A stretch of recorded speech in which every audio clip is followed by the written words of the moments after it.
The Richardson Hotel's grand entrance loomed before me, its marble columns decked with twinkling Christmas lights. 5 years ago I would have felt small walking through those gilded doors. Now I owned shares in the hotel chain.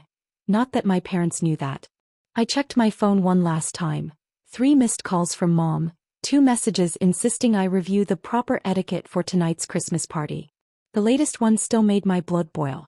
Sarah, please don't embarrass us again like last year. These are important people. Wear something appropriate, not those cheap department store clothes. And for heaven's sake, stop talking about your little internet project. Nobody wants to hear about that. Little internet project.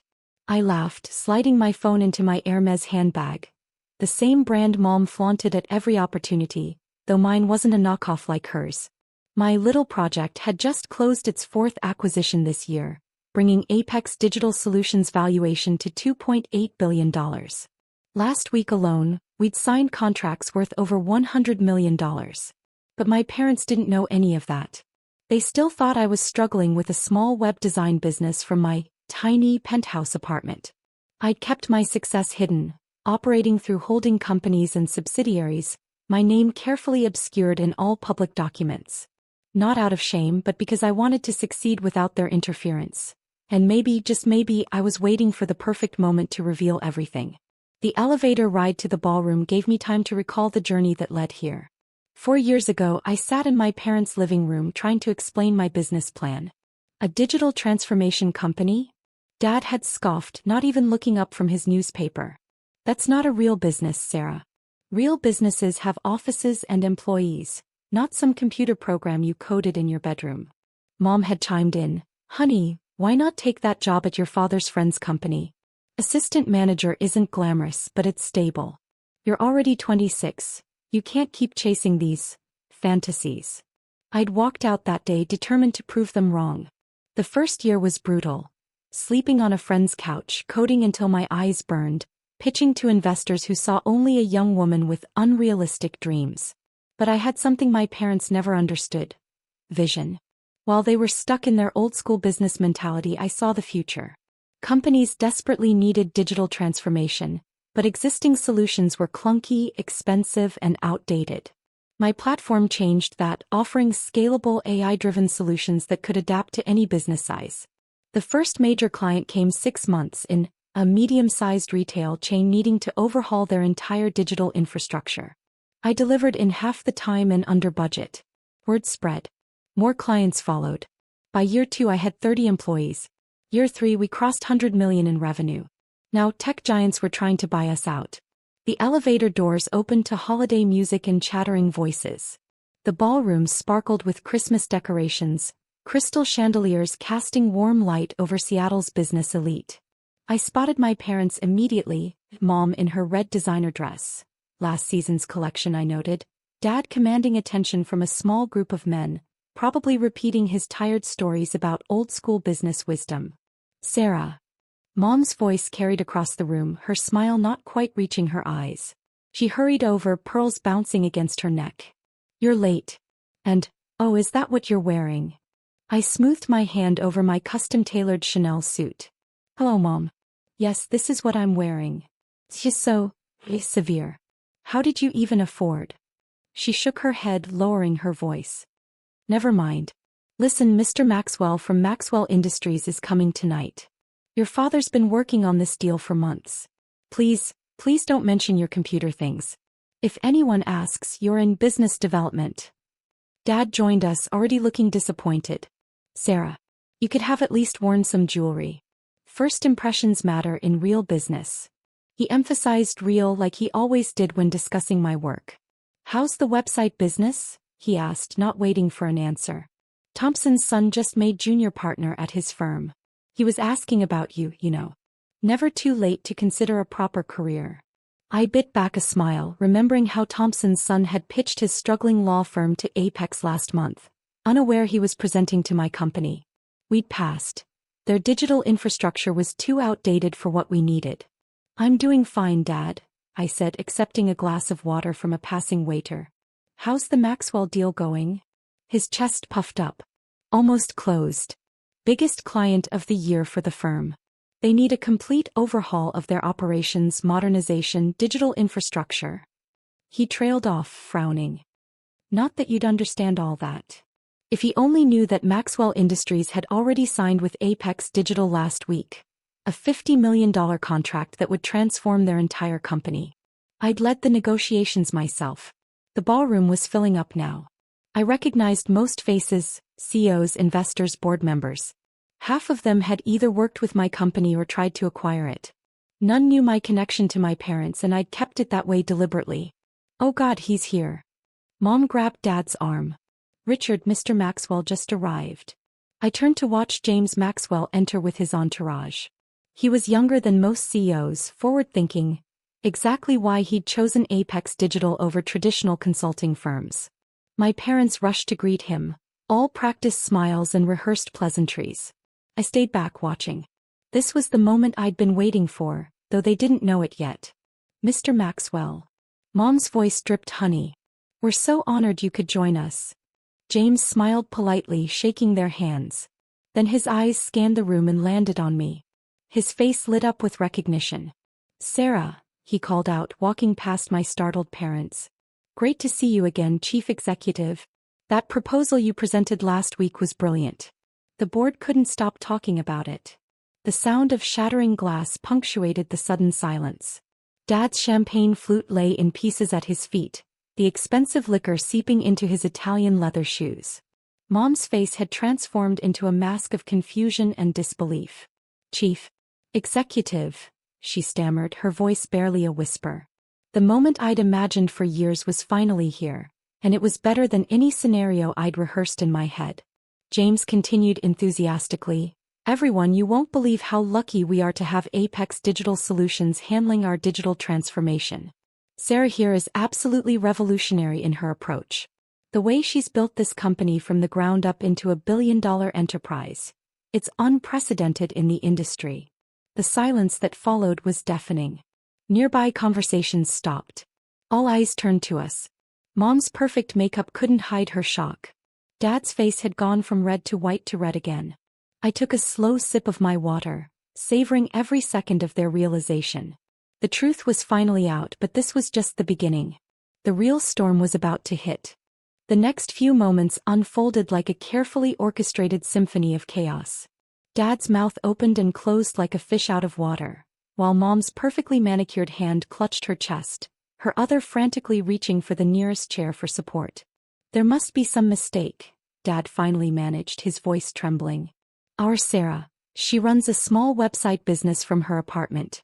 She's not. He looked at me, really looked at me for the first time in years, and I watched the realization slowly dawn in his eyes. James Maxwell, still oblivious to the family drama unfolding, continued enthusiastically. Apex Digital Solutions is revolutionizing the entire tech industry. Sarah, your latest AI integration platform is absolutely brilliant. The demo you showed us last week. I've never seen anything like it. More people were gathering around now, drawn by the commotion. I recognized Janet Chin, CEO of Pacific Northwest Banking, who tried to acquire my company last year for $1.5 billion. She stepped forward, smiling warmly. Sarah, darling, I didn't know you'd be here. Still won't reconsider my offer. She laughed, then turned to my shell-shocked parents. You must be so proud. Your daughter's company is the talk of Silicon Valley. The way she turned down that $2 billion offer from tech giants last month. Absolutely legendary. Mom's knees finally gave out and she sank into the chair behind her. $2 billion, she whispered. I could see the memories flooding back in their eyes. Every dismissive comment, every belittling remark, every concerned lecture about getting a real job. Dad's face had turned an interesting shade of purple as he remembered his words from last Thanksgiving. No one will ever take you seriously in the business world, Sarah.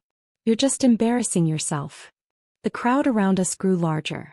More familiar faces appeared, clients, competitors, investors. Each one had a story about working with me, each revelation another blow to my parents' crumbling worldview. Sarah's company handled our entire digital transformation last year, announced Michael Robertson, CEO of Western Medical Group. Increased our efficiency by 300%.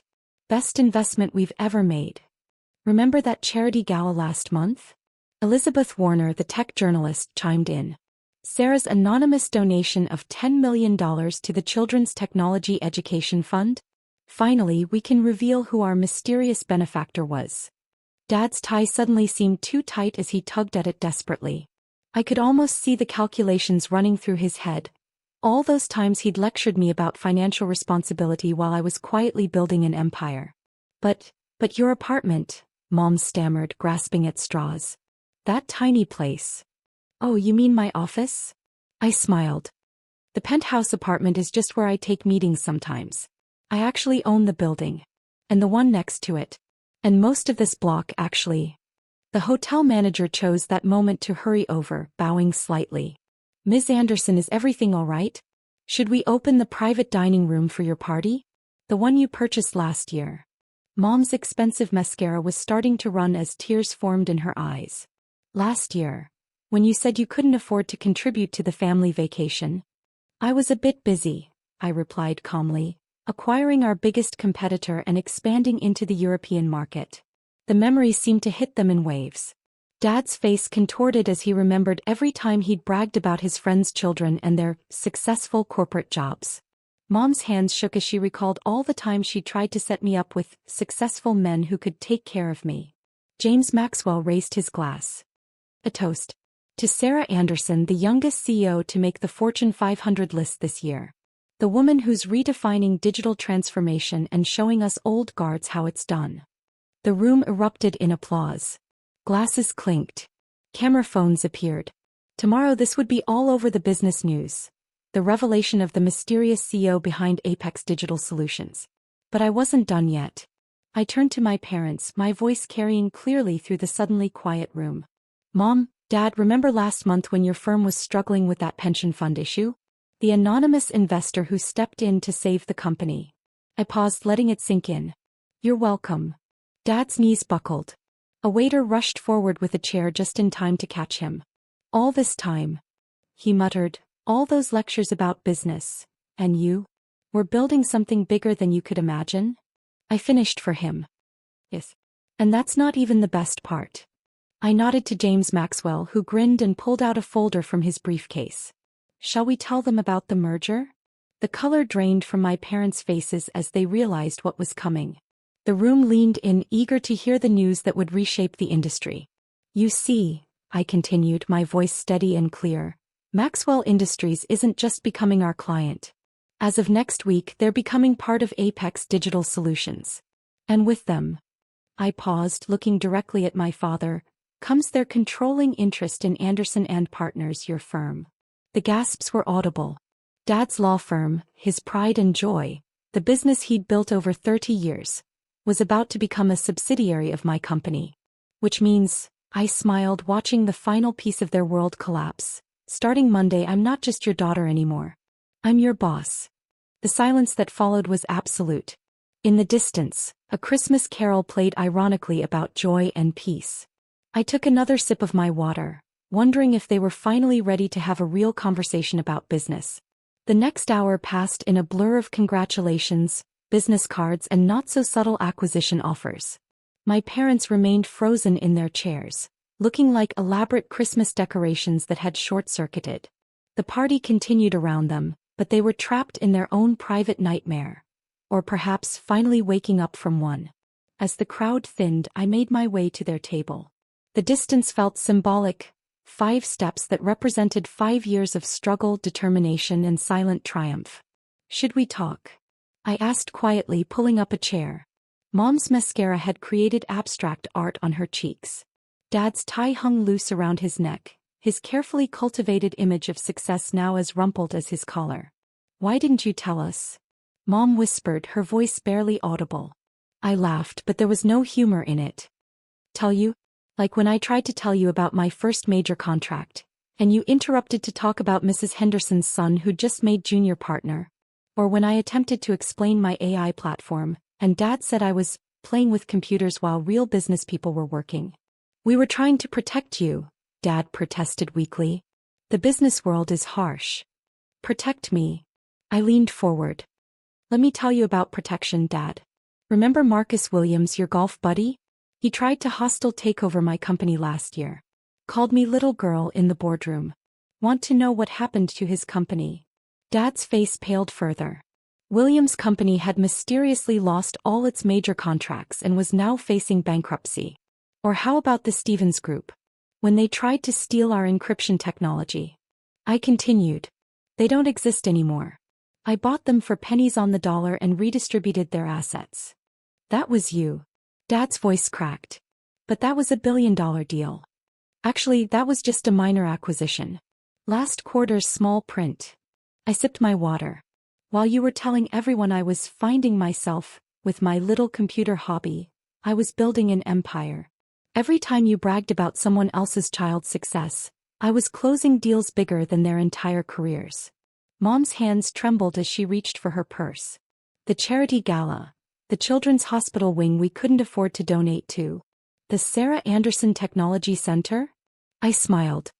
Yes, that was me. Anonymous donations are interesting things, aren't they? But why keep it secret? Dad demanded, a flash of his old authority returning. Why let us think? Think what, Dad? That I was a failure? That I needed your guidance? Your connections? I set my glass down carefully. I wanted to succeed on my own terms.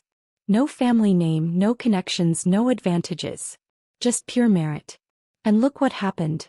I didn't just succeed, I revolutionized an entire industry. The weight of reality seemed to crush them further into their seats.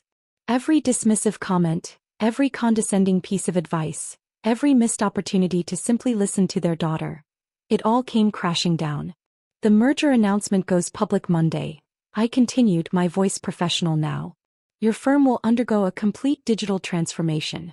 We'll be streamlining operations, modernizing systems.